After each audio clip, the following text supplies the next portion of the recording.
Bonjour Frédéric, on a besoin de vous là, parce qu'avec... ah oui, là, il a fait tellement chaud cette semaine. Petite revue de presse spéciale canicule avec des trucs pour nous aider. Spéciale canicule dans les magazines. Cette semaine, comme l'été ne fait que commencer, ils vous donnent leurs trucs à appliquer. Voyez ce dossier sur la pastèque dans le mensuel Mellow. C'est un nouveau magazine, c'est le numéro 3. La pastèque qui doit coûter 2 à 3 euros le kilo, nous dit l'article. Ne vous faites pas arnaquer parce qu'on voit souvent des prix plus élevés. On la conserve au frigo, sinon elle devient farineuse, ce que j'ignorais. Si elle est entamée, couvrez-la d'un film plastique pour ne pas qu'elle se dessèche.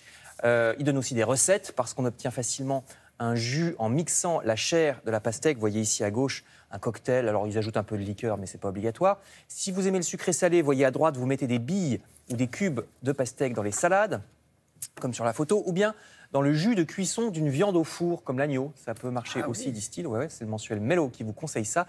Le magazine Vital Food, de son côté, nous rappelle qu'on trouve également des pastèques à la chair orange, des melons verts, des melons jaunes canari. Il vous détaille vraiment toutes les particularités de chacun. Il donne d'autres recettes pour se rafraîchir. Alors, comme ce n'est pas tellement un temps à choucroute ou à cassoulet, voyez plutôt, alors à droite, une salade encore, mais surtout à gauche, des roulés de courgettes. Alors, vous coupez la courgette en tranches fines dans le sens de la longueur, vous cuisez à la vapeur pas trop longtemps, dans de l'eau glacée pour rafraîchir, donc ça fait des longues bandes de courgettes molles. Vous tartinez avec du fromage de chèvre, vous roulez, puis ça fait comme des sushis, si vous voulez. C'est parfait. C'est pas mal. Magazine Vital Food.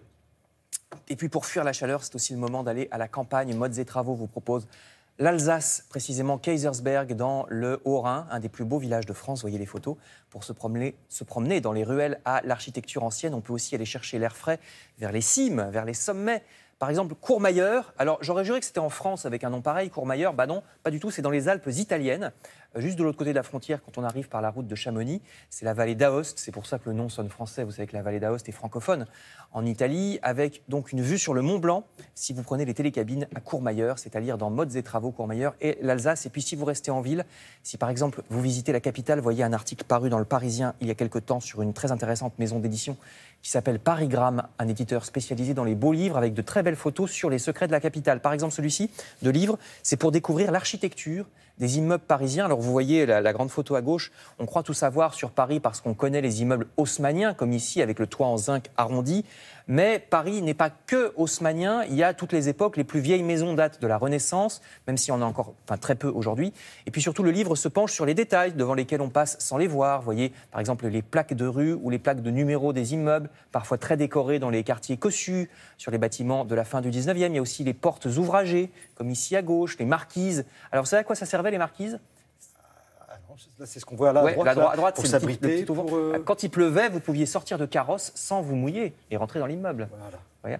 Très beau livre intitulé La grammaire des immeubles parisiens aux éditions Parigramme, qui propose aussi de nombreux autres thèmes pour découvrir la capitale. On me dit que j'ai plus le temps. Et je vous parlerai tout à l'heure des polars avec la revue Sang Froid. C'est pas mal ça déjà pour se rafraîchir.